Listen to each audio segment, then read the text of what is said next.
did is I made copies of my, because you're going to need one to put your glass on and one to cut out. So I decided instead of doing this size, I shrunk it about 25%, and I'm going to do this size.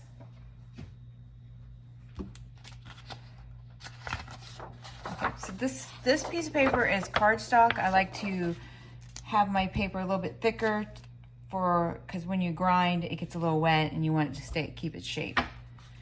So here's my pattern that I'm going to be laying it on. So I'm going to put it up here. This out of the way. Okay, so you need scissors. I have regular scissors and I have pattern scissors. Pattern scissors have a gap in the middle, so when you cut, it leaves just enough room for your copper foil that you're going to be putting in the middle. If you're doing cane stained glass, you're going to need a different pair of scissors, but these are for foil stained glass pattern cutting.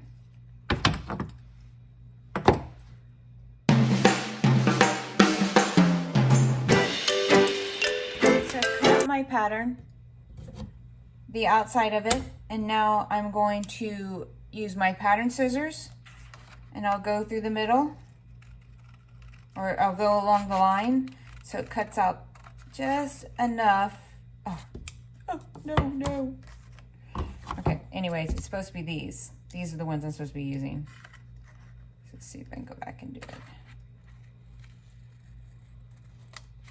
There we go. Okay. So anyways, I'll probably just have to take a little bit off when I go. Okay, so I wanted to show you how, see, it takes off that little bit. See, that's the part it takes off for your foil.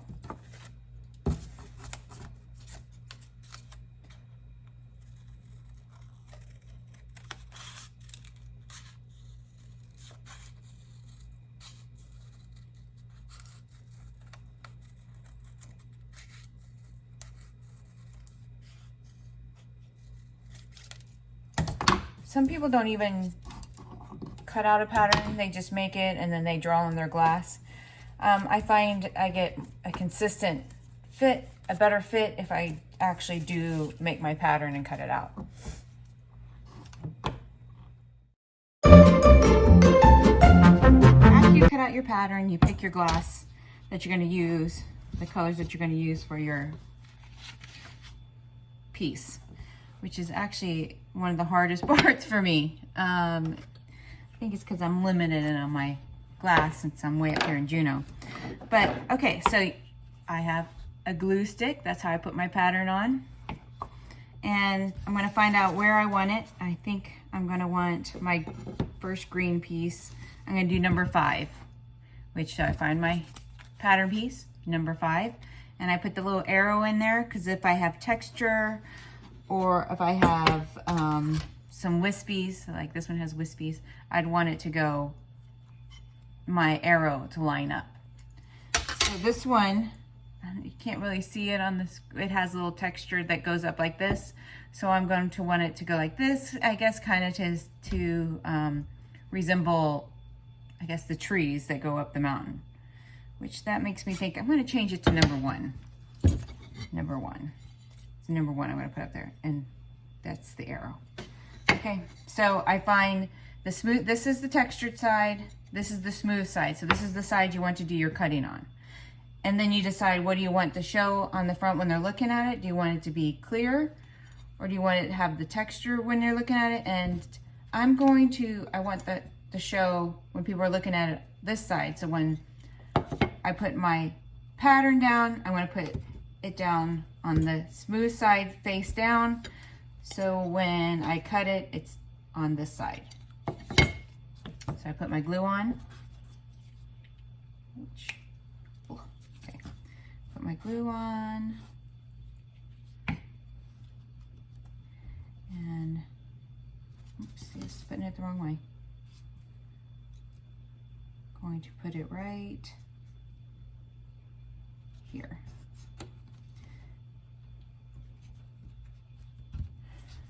Okay, so you let it sit there for a second. I always put the lid back on just because it dries out. You get your cutter.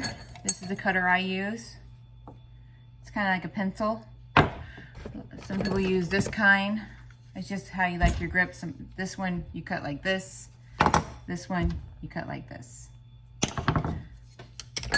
There's tons of different ones that you like, but this one seems to be the one I started with and I like the best. So I'm going to cut mine out. I'm going to go this line, the straight line.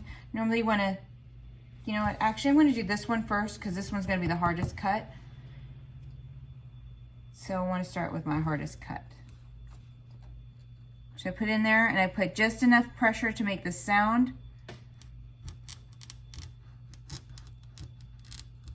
Which is actually quite a bit of pressure that I put down there. And then I get my running pliers here. I put a little line in here so I know where because it has a little slope in here, or it goes up.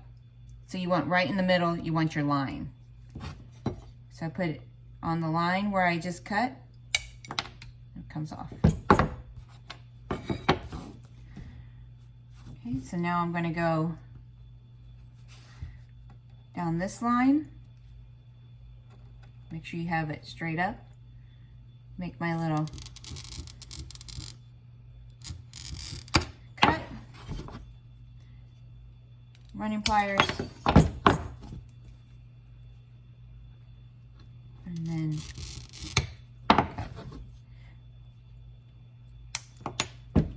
okay, so I have a little bit there and left, but I'll just put that into the grinder, grind that little piece down. Since you have to grind these pieces that are smooth, in order for your tape to hold, you have to grind right there. So here it goes, my little green piece is gonna be right there. I'm gonna put this to the side. I might use it again. Then I'm going to take, I'm gonna take this lighter green. I think I'm gonna have it, let's see. I'll put the blue in the back. This blue in the back. Maybe that pink. Okay. So I'm gonna put this one right here, number 3. Just like this one, smooth, smooth, rough. So this side you don't cut on. You wanna cut on the smoothest side. And put your arrow where you want it. You kind of look and see. I guess you can take these stickers off, but I'm going to move over, see where I want it. Okay. Let's see. Probably put it right. Well, let's save some glass and not do it. Well, that's kind of light. All right, so it looks like I'm going to have to move the sticker off. That's going to take me a few seconds, so I'll do that without the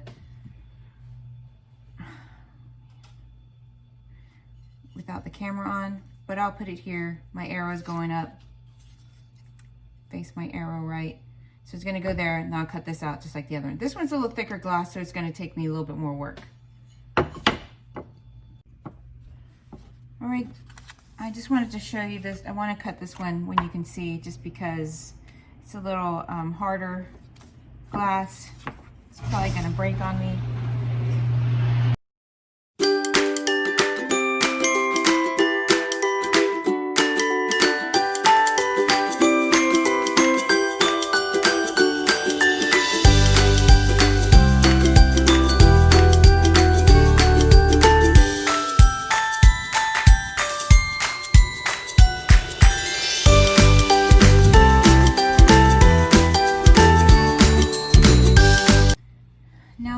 To the water, and I decide I'm going to go with dark and then light, or maybe I'll go light.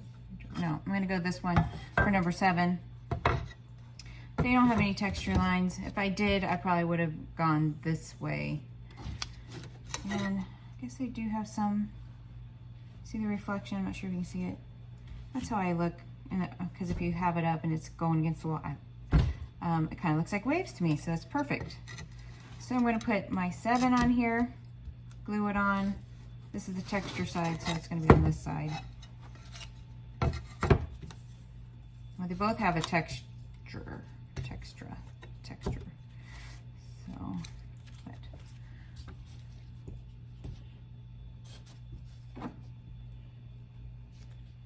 This piece is going to be a little tricky because it is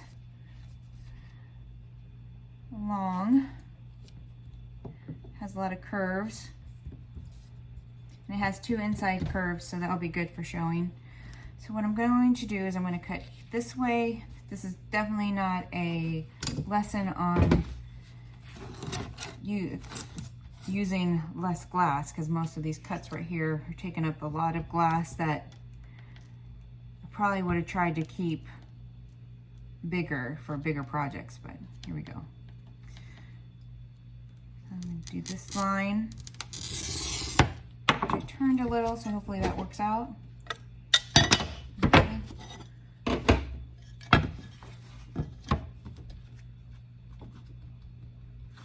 think I'm going to go ahead and get this one out of the way. Actually, I'm going to do this one. See if I can remember to. Before I told you, I think this one is. Oh, I think this one is shallow enough, so I'm going to try.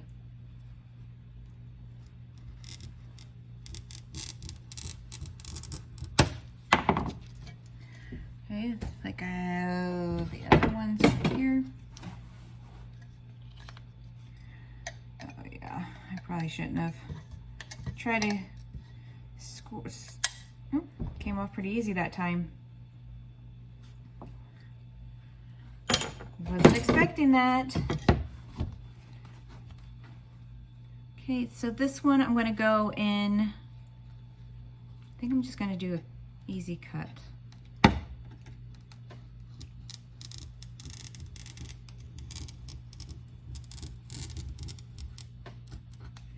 That'll be good. Okay, so this one I didn't go all the way over because I was scared it's going to cut right there. Maybe I'll go this side. Oh, see, I could hear it start. Oh, I did it. Thank you. Thank you, thank you, thank you. Okay, so I'm going to make another one. Tempting fate here again. But if I wanted to grind all that out, it would really take a lot of my grinder, make me have to replace my grinder bit sooner. And it'd take way too much time. Came off pretty good. It's actually pretty thin glass, easy glass to cut, so that does help.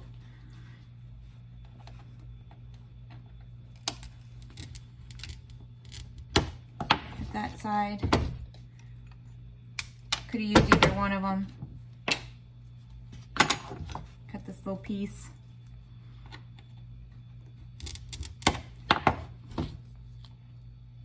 This is just my favorite one to use instead of that one. But one of the things you could do, because I do have a couple of pieces here. I know when I was in school they wanted me to take those pieces off. But you'd use this one. Get that off. Let's see where else. Maybe a little bit right here.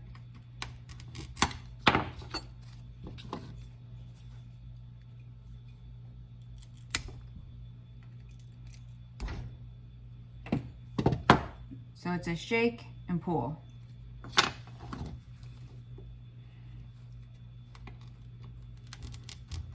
Or I guess more like a wiggle, because it's not really a shake. You want to wiggle it. Wiggle, wiggle. Okay, so that's that piece. I'm on number 7. Now number 8. This one, since you see me cut that other one, I guess I will pause it.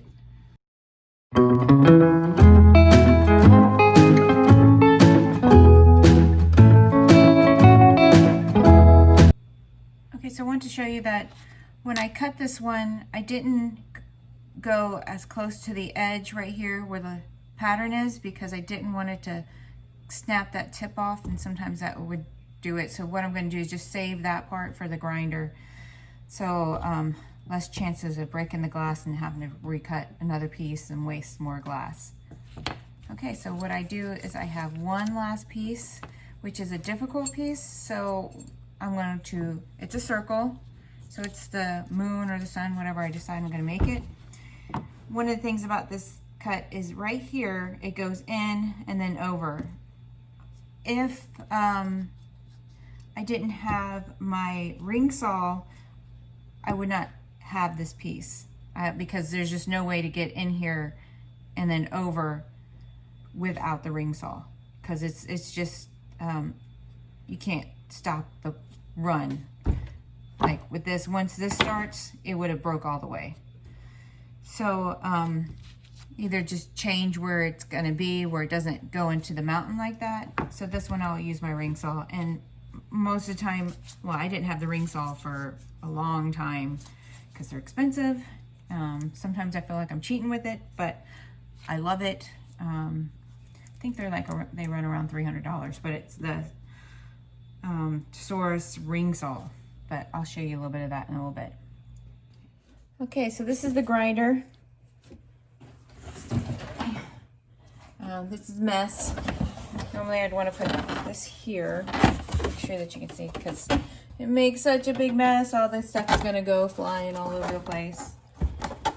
Okay, so see if I can get you to see, right? Okay, so here's the grind. It's kind of like a metal sandpaper.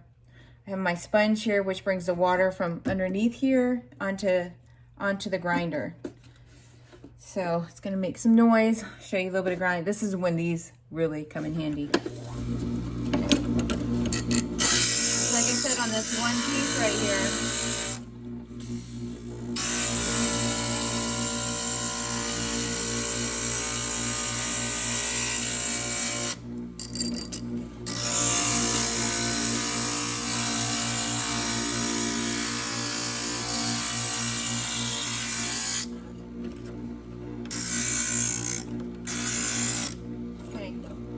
right there on the edge here where I had the pieces still available, I've grinded it down. So now I'm just going to grind down the rest of it.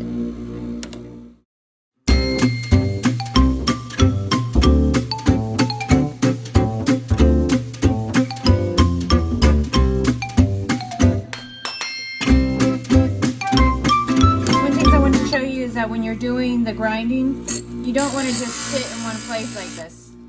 Pretty much want it to move. Makes for a smoother finish.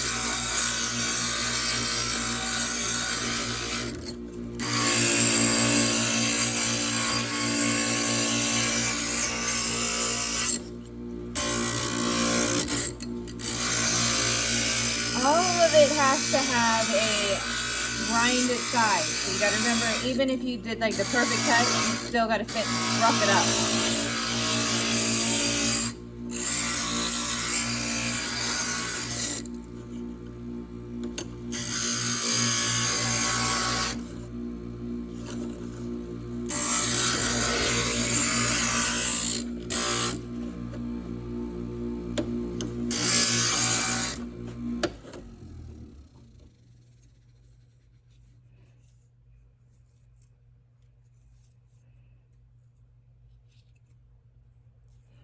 Okay, looking good.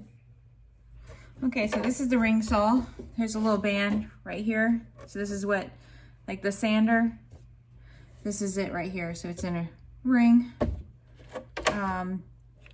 So what I'm going to do is I'm going to cut out this little piece right here of my sun. It's going to be very, very loud.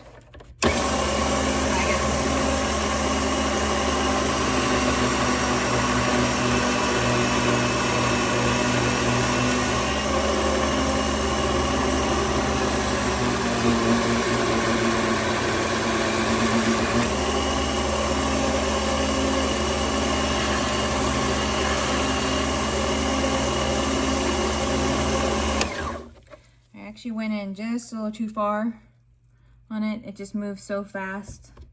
It's harder to control it. But I can always work with that. All right, so I'm just gonna do a quick little little bit more sanding. Take my pieces and I'll be foiling them, and I'll show you a little bit of the foiling process.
After you foiled, you get all your pieces where you want them.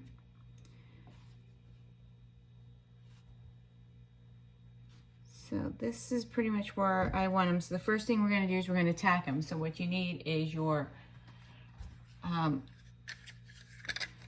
solder, which this is a 40 or a 60-40 lead to tin. I don't have much on this one, so I'm going to grab 2 of them. Okay, so I'll put this one over here. You're going to need your flux.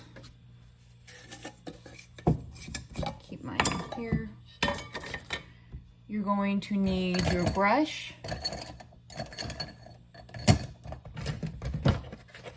This is my brush. And you're going to need, well, let me show you what the flux looks like. This is flux. Okay, so the solder won't stick to your tape unless you've put the flux on. So you have to have flux to put on your tape to melt this and stick it. Okay, so after you put it all on there, you get your soldering iron. Here's my soldering iron. It's like this. Okay, and you need, where did I put it? Okay. I have my sponge over here to clean off my soldering iron. Sponge, clean it off. See, all clean.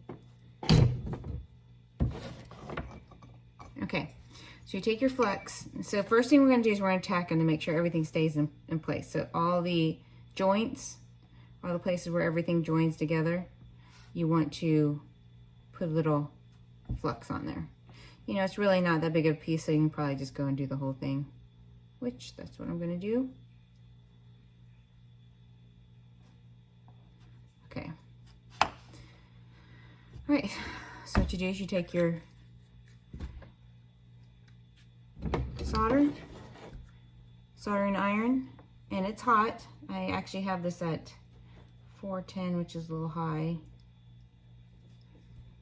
So it heats up pretty fast on this one. And then I just take a little bit and I tack it to the corners. I don't actually like to touch too much because you don't want it to stick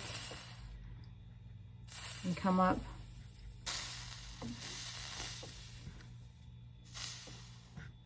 And then I want this to stay.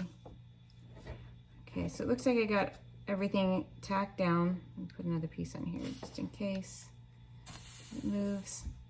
All right, so here we go. I'm going to show you a line before I put it on time lapse. Let's do some easy lines. Okay, so I'm going to go out. It's the best way to do it. Okay, so you're pretty much just putting the solder on the iron so it goes across. There we go. And let's do this one.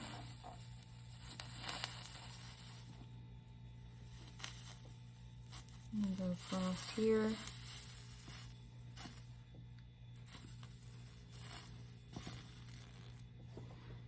You can always go back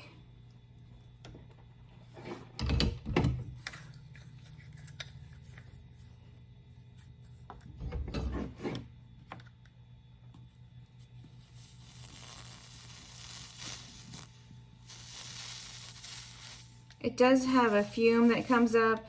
Some people wear masks. I really don't think it's that much that comes up that would harm you, but I mean, I guess it could. I've seen people wearing them.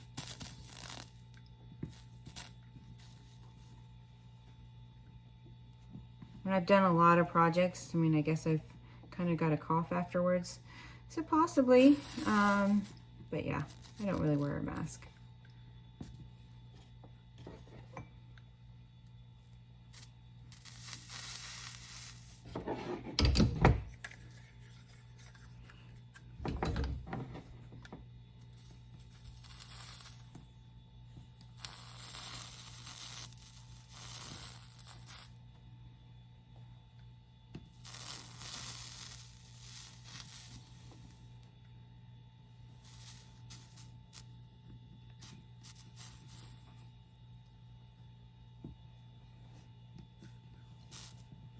So if you don't like how some of your lines came, you can always go back through them and kind of try to make them a little smoother.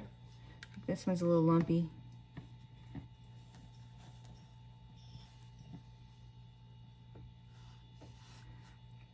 Almost forgot this one.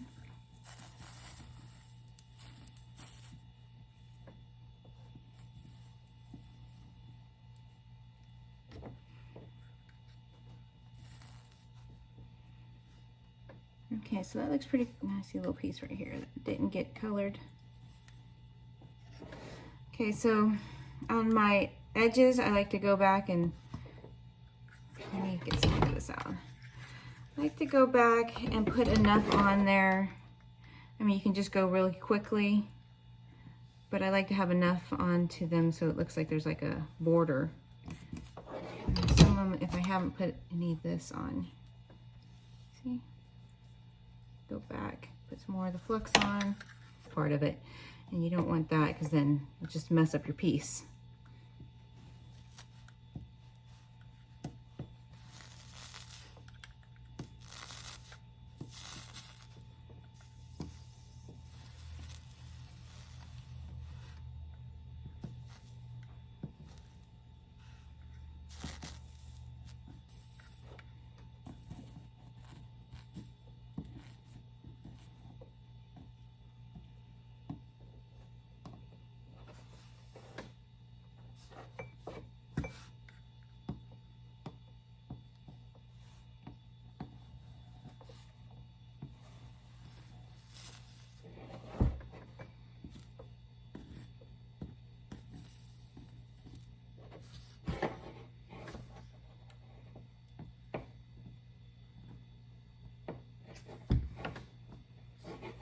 Okay, so we have one side all the way done.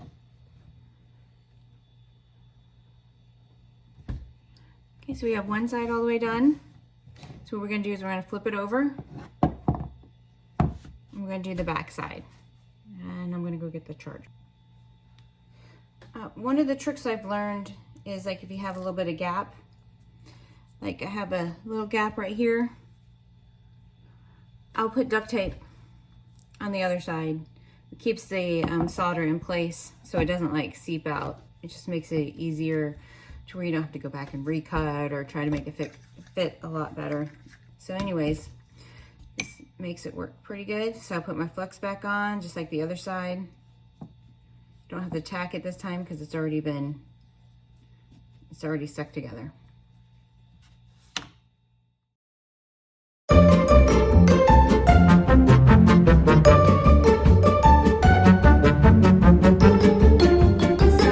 What you got to do is you got to put your hangers on. So this is the front side, and I want to put where I'm going to hang it. So you got to decide where you want if you want one. Usually I like to put your hanger in a joint. So where I'm going to put it is this joint and this one. So it's going to hang like so. So it's going to be two. I guess I could put one here, but I feel like I could. No, I'm going to put it here and here. So my hanger is going to go one on this side and one here. But of course I'm going to put the hangers on the back side. So I'll lay it down here. You can make your own with your wire, but bought some pre-made ones a while ago, and I just find it so much easier. On my crosses, on my bigger pieces, I like to make my own because I make them more than just these round ones. I'll like make the wire go down further. Okay, so I got little pliers to hold it. So you gotta put the flux on them. Yeah, pretty much. And then just in case, put it back here. Let's see for sure. No, I think I'm gonna put it here and here. Yeah, that'd be better. Here. Let's see. Yeah, I think that'll keep it level. Okay. So take it, hold it. So, yeah.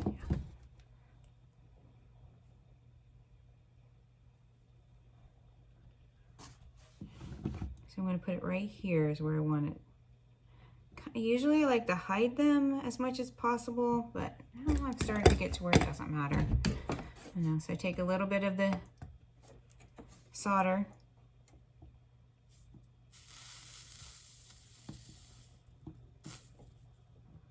So there's one in place.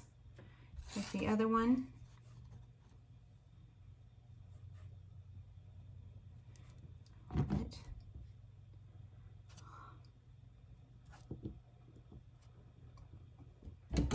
Some more.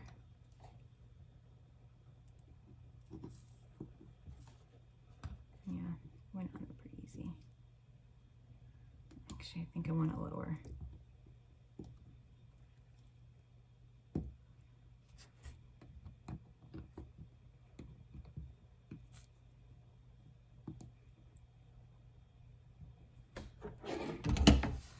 Alright, so next thing to do is I'm going to clean it up. You got to clean up all the flux off of it. Flux will turn it colors.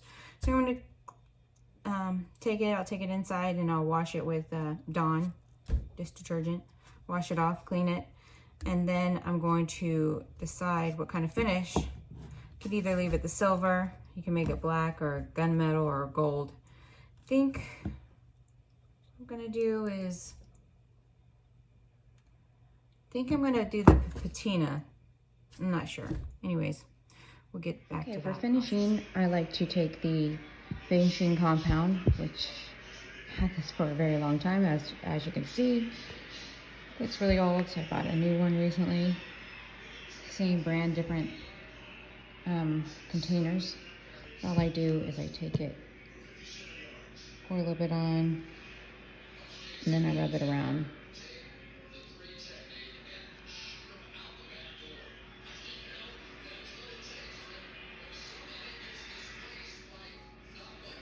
Okay, and if you can flip it over, do the other side, and then you wait for it to dry, and then you will rub it off, and then it all should shine. The finishing compound doesn't just make it shine, it also protects it from like stuff in the air. You might have to redo it every couple of years. But I'll show you the finished product after this dries. All right, so now it's time to clean out the polish. It kind of reminds me of like a car, when you wax a car, and you wait for it to turn all white. So then you take your chamois and you just clean it off. Gotta be careful around the edges that you don't like peel back the tape.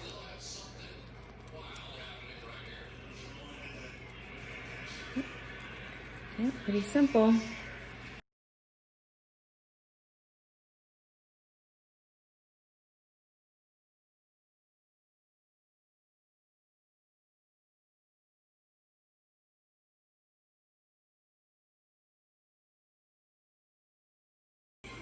All right, there's the end result.